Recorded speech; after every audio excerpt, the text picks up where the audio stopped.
Another series that I love and desperately wanted to cover is Berserk. And wait a second. This isn't gonna work for this. I'm gonna need to get picked up here.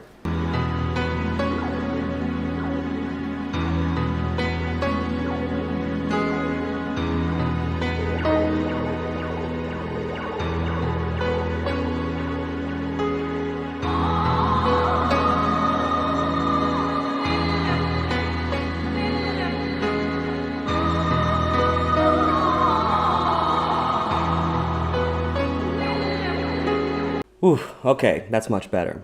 My name is 𝙲𝚘𝚙𝚒𝚘𝚝. On this channel, I plan to cover a lot of the best series of all time, and I cannot think of a better manga to include with One Piece than Berserk. And I think that Berserk and One Piece have a lot more similarities than, we would give them credit for. That wouldn't necessarily come to mind immediately, but with this channel, I'd really like to highlight some of that stuff, but this video is not going to be about that. We're just going to look at the newest Berserk chapters and kind of see what this new continuation by Studio Gaga and Koji Mori, see really how it's starting off, and I really kind of do think it started off on the best possible foot that it could be. There's a channel called Real Life Ryan that has a bunch of great Berserk content, and I think he says it best. I think that for the continuation of Berserk, we literally probably have the best possible formula. If it's not going to be Kentaro Miura able to continue it, I think that this is probably the best recipe that we could possibly get. I've heard rumors of us getting maybe a sketchbook or some of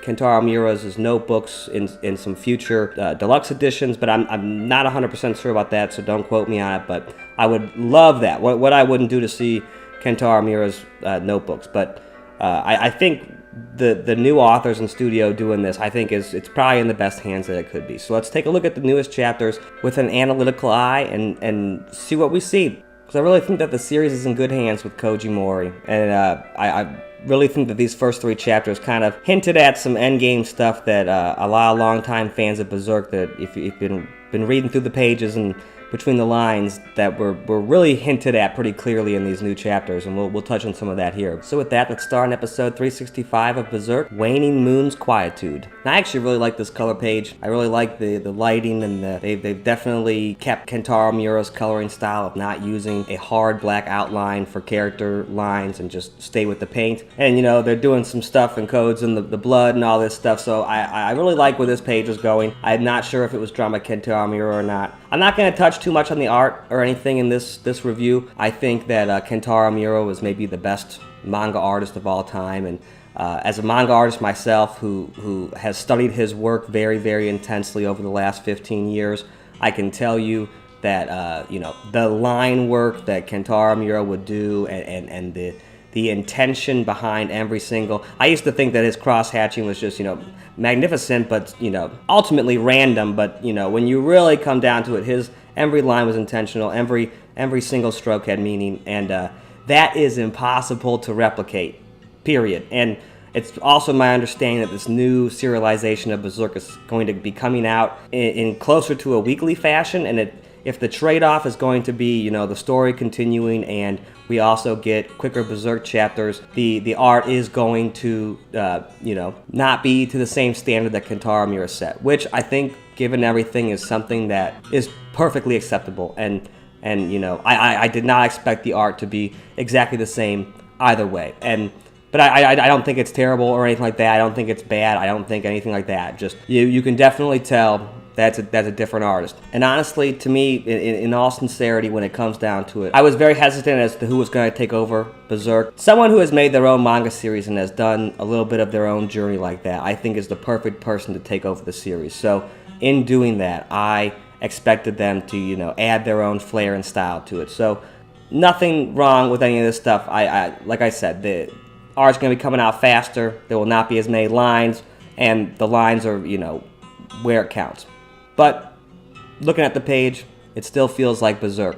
So it's a win to me. So opening up on the chapter, I really like this shot with the moon. Looks like the clouds kind of make it like the moon's in a mouth, or maybe it's a tongue or a pearl inside of a mouth.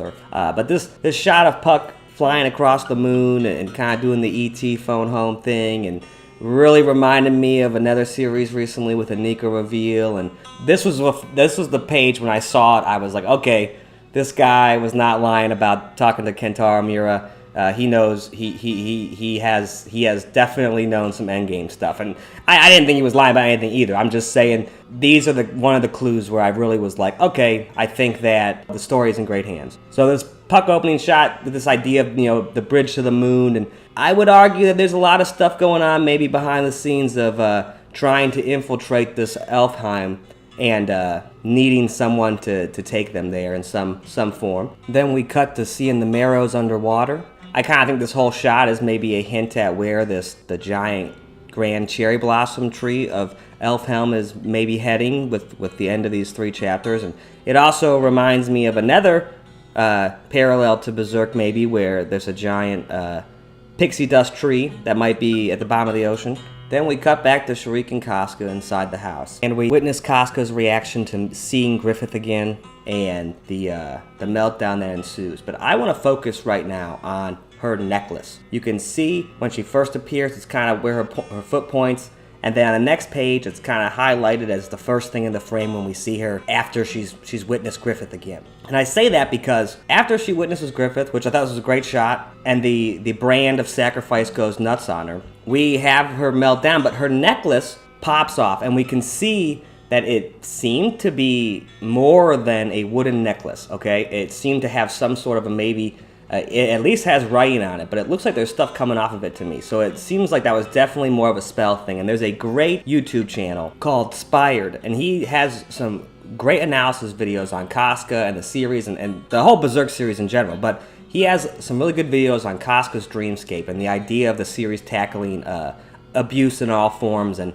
he really highlights how the idea that there could be a magical potion or elf, pixie dust, whatever, that can fix this trauma that's ingrained in someone's soul was kind of a pipe dream from the beginning. And to me, this necklace is kind of a huge visual representation of that. As soon as she comes out of the dreamscape and is cured, she gets the necklace put on as kind of to me, looking at it now, it kind of reminds me like a collar or something, kind of holding back her emotions from, you know, taking control and going crazy again. And to me, we see that very clearly here, because as soon as that fake facade is lifted, you know, because she really, we know with all the gut stuff and everything, she hasn't truly gotten over the issues. And I'm not saying that I think that she should or can or it's her fault or anything like that. I'm just saying that these emotional wounds that she has that will probably be there in some form for the entire series are really, really, to me, it's almost like it's this whole 𝚲𝚏𝚏 has kind of been, you know, a band-aid for it in some form.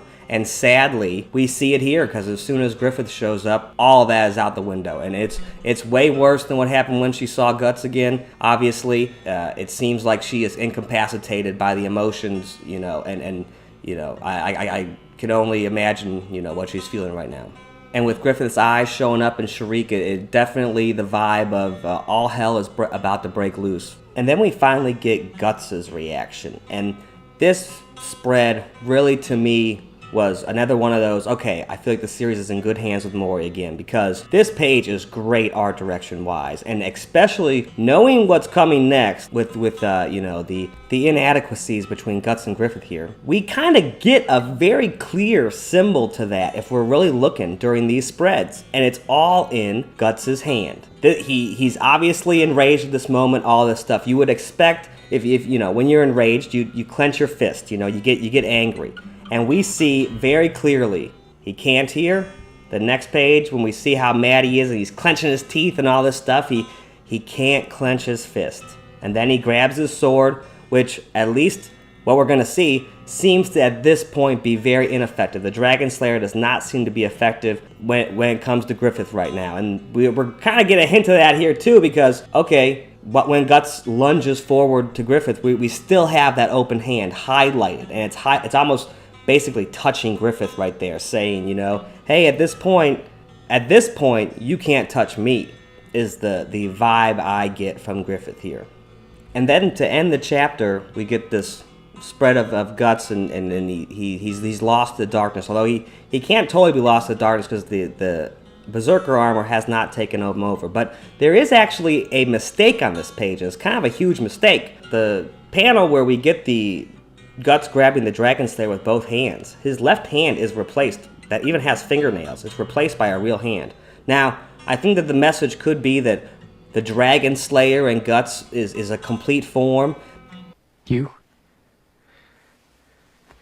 complete me. But since it doesn't, we see how ineffective it is in the next chapter, I really think that this could be a sign that Guts is not in his complete form in some way. He's not at his final evolution. Griffith maybe not, but at least Guts here is backwards a little bit, and he is not in his final form power-wise or whatever. And obviously what's coming up. But I really get the idea here with Guts that he's always, black and white, opposites, all that stuff. But here I really get the feel that he is missing half. And he even says, he doesn't finish the Griffith name.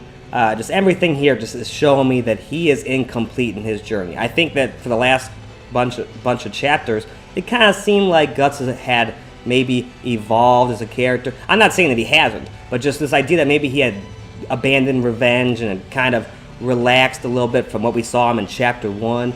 I think in a lot of ways is another facade, another just kind of, not complete growth as far as that stuff. And who can blame him? I mean, with the life that Guts has had, maybe the worst life in manga history, or one of them so far, his emotional trauma runs so deep that I did not expect him to kind of have a lot of resolutions to such traumas without, really facing them head on, most likely. And I think that we got a taste of that in some form here, but obviously the ending of the story is going to be a lot of people confronting their traumas head on. Same thing with Casca that we saw. She can make a lot of progress on her own, but without really dealing with these issues with some of the people that may have caused them. And that goes for real life too. I mean, how many problems have you guys had that weren't resolved until you actually talked about with that person? Now, I'm not saying that the problems between these three can maybe be talked out, but I'm just saying for a thematic sense, this idea of having to confront your issues head on, I think is really kind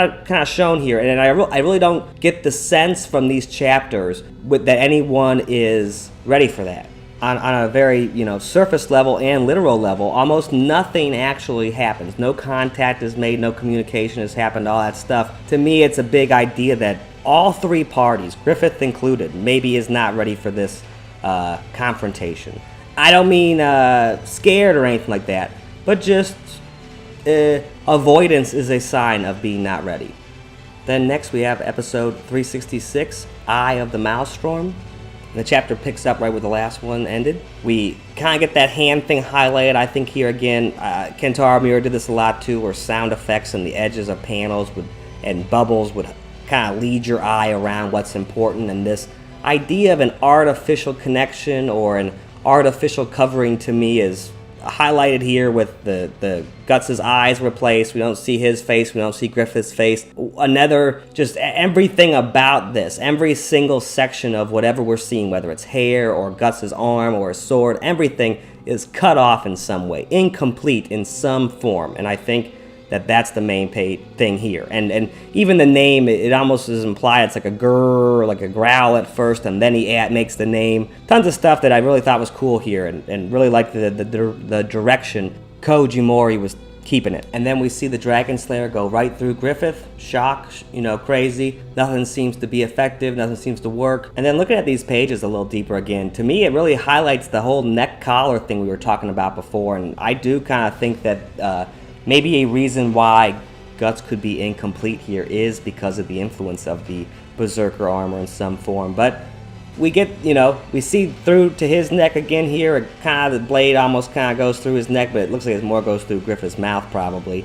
But I never really noticed from the, Kentaro Miura's shots that how much that the Berserker armor seems to leave the lower jaw open and susceptible to attacks. Or to give orders. One of those type things. But we see for a couple pages that the Dragonslayer is literally just not cutting it right now. And at least right now, Guts is unable to touch Griffith, it seems like. I really liked the shots here with the emotion and Guts. I really felt the craziness here and just how furious and frantic he really is in this moment. And then we cut to some dialogue with 𝚙𝚒, and where we get the episode's chapter title and all that stuff, and the Maelstrom. And looking at it again, the way that it's written, it really made me think about 𝚙𝚒 referring to Griffith here as a master. And it reminded me of all the stuff in the forest with Flora and everything like that. And it really making me question a lot of things for the future, but just this idea that someone has been waiting or trying to get into Elfhelm. We know some characters have been banished from this place, and that some characters perhaps could have a grudge in some form. I'm not saying that I think that Flora or anything like that. I'm not going as far as to say that, or anything like that, but just something that really made me think with these pages. Just kind of some craziness, and just something I really hadn't, thought too much about before. And especially with some of the chapters that 𝚘𝚙𝚅 finished before the end of his life, sadly. We did kind of get some sort of an elf-looking princess that looked remarkably like Griffith. And I haven't seen lots of theories, but I've seen a few other YouTube channels talk about, some things with an elf queen and all this stuff in the past, and just really kind of got my gears going in my head about, what maybe could be going on with this. In the past, and really started making me think about a lot of things, in that realm. Then we cut to Puck kind of in the air, and they're looking like there could be literal ties and roots from him and the moon, and I don't know, there's just this doorway between the unknown and the other world and all that kind of stuff to the physical realm, and a crack in that thing happening from something maybe Puck could possibly do in the future seems to be highlighted pretty hardcore on this page, but it could just be me. And I'm really not going to bog down this video with any crazy theories or anything like that. This is just mainly review and analysis and stuff. But something that's always struck me as important for Puck, and with this idea of Beilets and all that craziness, is Beilets seem to choose their owner in some form. And Puck being the first person, as far as we've seen, to give their Beileit a name. A name we know from the series is very special. And even in real life and real magic and all this craziness, names hold a very powerful significance and a very significant power. Duh. And I think that the idea that Puck has some sort of connection with the Beileit, or at least in where and what form that Beileit might take, seems relevant to me. But moving on. And then at the end of the chapter, we get motherfucking Zodd. Then we get episode 367, Vanishing Cherry Blossoms. And the first page, take it with a grain of salt. I'm a nobody, but I really have studied 𝚘𝚅𝚅's artwork and paneling and structure and all that stuff for the majority of my life, honestly. Looking at this page again, I get that same idea with the missing hand thing. And Guts' hand, the missing left hand is cut off in the panel. We get a star attached to it as well, attached in the middle with Zodd's horn. Now his horn protrudes into Guts' panel on top. So this idea that him connecting and then his missing arm or whatever section of his hand that's been gone being connected or in some way held by Griffith and Zodd, or maybe the idea of him being replaced by Griffith is really getting highlighted here with the hands and stuff to me with Zodd and the horns. Zodd's missing one horn. I mean, there's lots and lots of parallels we can get into for hours, but in this page alone, the idea that his arm has been replaced by, something else in Griffith's world is very literal to me, which obviously fits the character of Griffith to me. The idea of him trading in one version of the Band of the Hawks for a new one, that happened. And I think it's also highlighted in the literal dialogue, one after the other. It's like, one getting replaced, next in line, stuff like that. This page seems chock full of it. And then we get a cute little shot of Griffith noticing Guts' new haircut. And I say that half jokingly, but Griffith is noticing something that is new on Guts as soon as it's present. Oh, hey, you changed something about yourself. Griffith, to me, does seem to notice that here, which, for someone who doesn't seem to care about anything, to notice a change in appearance or a change in demeanor doesn't, totally fit with the way that we're supposed to view, or at least the way he presents himself. Shit, boy. Then we cut back to Danan's group, and everyone in the forest starts breaking down about the island breaking down and everything will break apart. And her dialogue actually says, "A rising tide from the depths of the earth, it comes." And I think that it's another clue that this cherry blossom tree, this sacred tree and stuff, is going to be sinking to the bottom of the ocean. And at the bottom of the page, you know, a panel below where she's said about this rising tide thing, we actually get a shot of that cherry blossom tree. So another clue to me about how it's about to be sinking. To me, I think we saw Flora's sacred tree and earth tie and all this. We saw that one get burnt. This one, for some reason, I feel like we're going to get the opposite. And with all the years on the boat stuff, I feel like that could be a huge major clue that, oh, we thought we had seen the depths of the ocean, but we didn't get there emotionally. Now we got to get there emotionally. And this chapter, I think, is really kind of a big start of that. Then the chapter cuts to Griffith closing in on Casca, 𝚙𝚒𝚑𝚝, and 𝚙𝚘𝚡. Now, I think there's a couple possibilities that could be happening here that are all kind of, I feel like, getting hinted in the pages and panels. The moment that there seems to be some contact finally between Guts and Griffith. First, I got kind of some Naruto Ninetale vibes from this shot, but I'm not sure here. I think there's a couple possibilities of what's going on in this scene, and one of them, I'm not sure. Can Griffith only become physical if he's touching Casca? That was one idea I kind of got while looking at this. The other one I kind of got was definitely the parallel between this cherry blossoms and all this stuff and Griffith's hair and Casca being some sort of a clue and connection. But I kind of got the impression here that it was Griffith's hair that was stopping his sword. I'm not sure if Guts stopped himself here, or if Griffith's hair did, or him touching Casca, they allowed him to materialize and use force to stop the Dragonslayer. I just can't quite figure out why something here happened. And with all the things we know that Griffith can do, why, of all the things that he could do, he had to actually stop the Dragonslayer. But something here is obviously different than the last few chapters where the sword was just going right through Griffith. I thought this was a very nice shot, and we kind of get another idea of the hand getting cut off and not complete. His hand's also, it's supposed to be metallic and clasped on the sword, but it kind of seems like it's slipping off there, and this idea of being incomplete, and especially in this moment, this has got to be one of the most horrifying moments that Guts has seen since the eclipse. And it definitely seems like for some reason the cherry blossom tree loses all of its flowers at this moment. I don't know.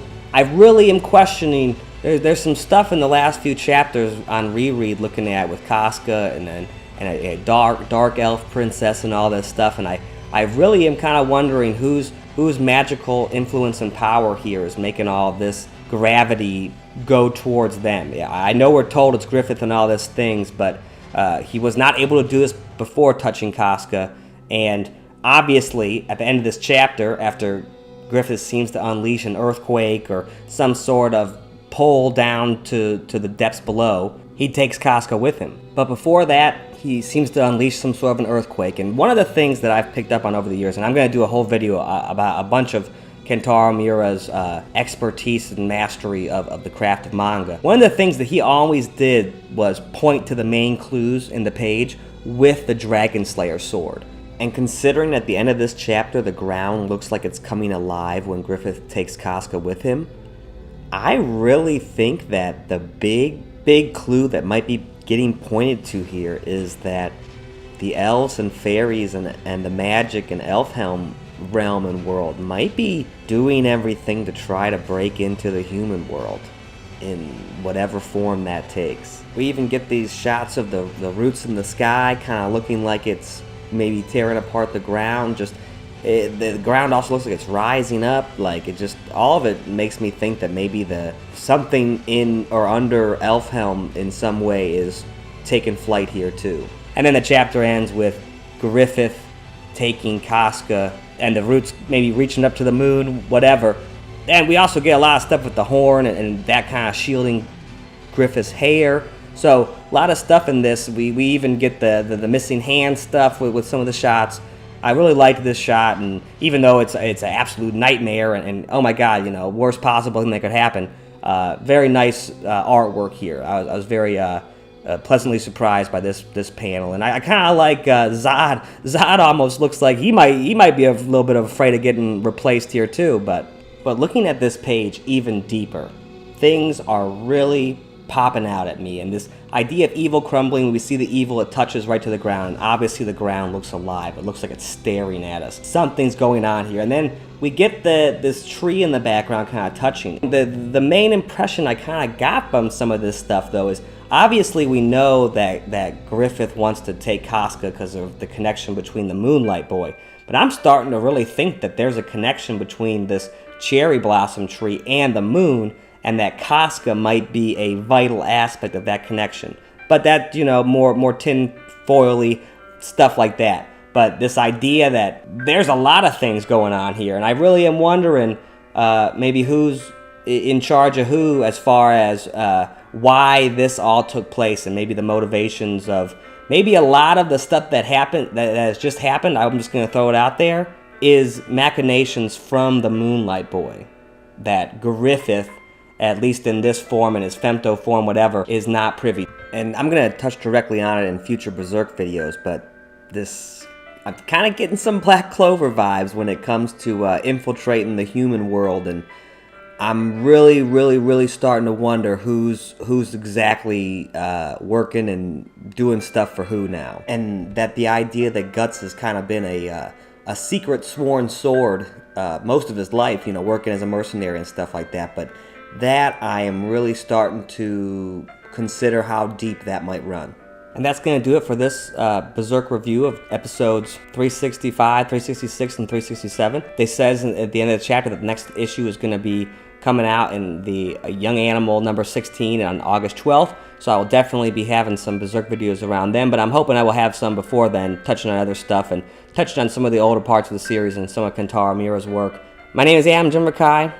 If you haven't subscribed already, please consider subscribing and liking the video and sharing it if you did, and leave a comment. I'd love to hear your thoughts on the chapter, and I'll talk to you guys later. Bye-bye.